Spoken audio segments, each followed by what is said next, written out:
Bismillahirrahmanirrahim.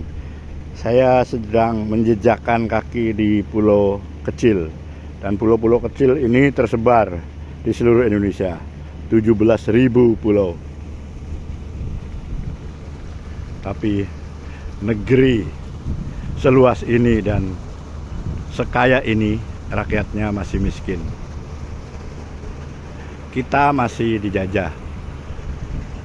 Kenapa dijajah? Karena kita masih hutang. Hutang dolar harus dibayar dengan dolar. Sementara rupiah terus diturunkan. Kita nggak sekolah pun bisa menganalisa ini. Apalagi yang profesor-profesor. Kita hutang dolar harus dibayar dolar. Sampai sekarang udah mendekati 10.000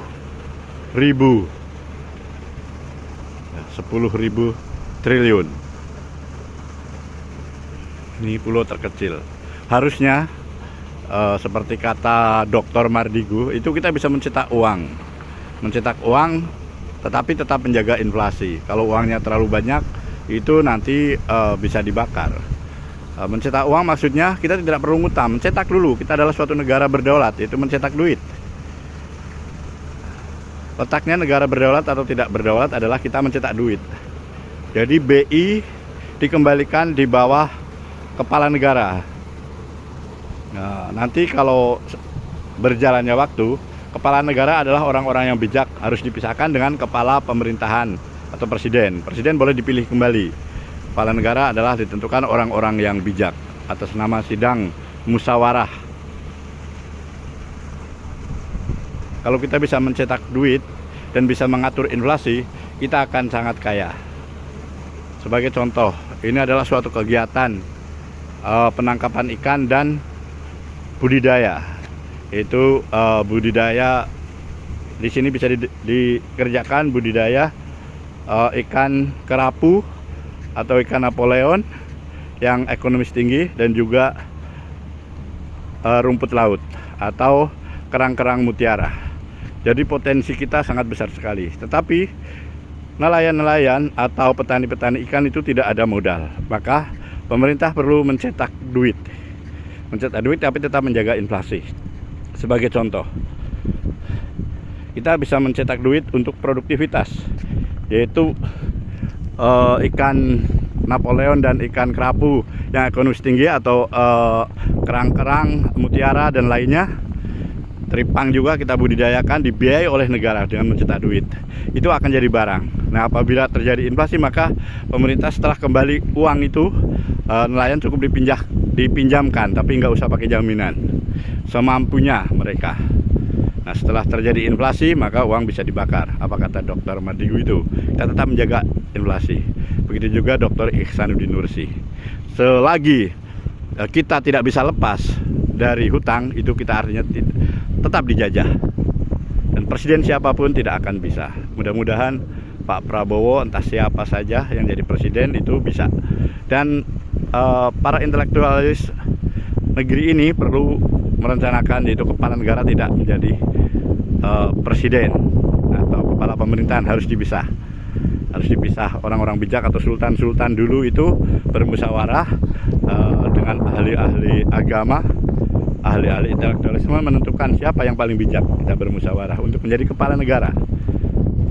Kepala negara itu akan mengontrol, mengawasi presiden, dan presiden akan dikontrol oleh kepala negara dan oleh rakyat, sehingga presiden kapan saja bisa dipecat kalau melanggar hukum. Tidak seperti ini, udah melanggar MK dan lain-lain, tetap Jokowi adalah kepala negara. MK pun nggak berani memecatnya karena dia adalah kepala negara, dia takut memanggilnya. Coba bayangkan, dari Kepulauan Seribu, Karimun Jawa yang dekat Pulau Jawa, terus ke kepulauan di Krakatau, dekat Krakatau yaitu Selat Sunda, terus ke utara di Pulau Tujuh, terus Pulau Nias, Pulau W, sampai ke timur yang pulau-pulau itu. Kita bisa kembangkan industri maritim. Dan apalagi kita ada ahli kapal selam, misalkan di Direktur Utama PT PAL itu bisa mencetak kapal-kapal besar minimal seperti ini sebagai angkutan moda utama untuk di Nusantara. Terus dikembangkan. Juga kapal selam kita cetak dengan mencetak duit dulu, terus dibiayai. Setelah mau terjadi inflasi bisa dibakar setelah jadi kapal selam.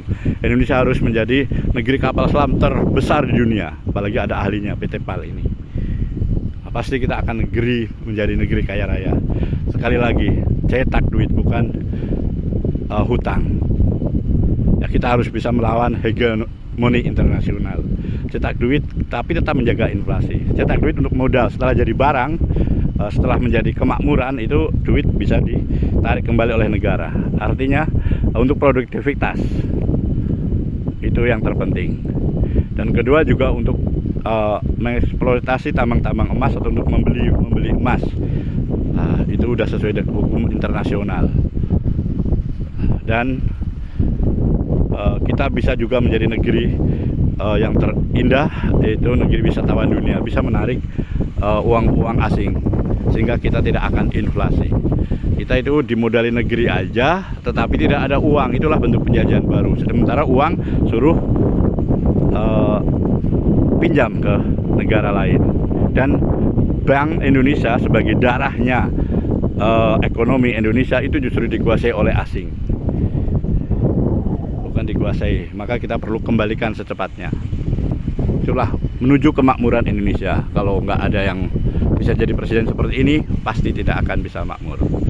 Prabowo, berhentilah untuk hutang. Kita harus menjadi negeri yang betul-betul menjadi makmur seluruh dunia. Politik bebas aktif kita tetap terapkan. Ayo kita bermusyawarah untuk memakmurkan negeri.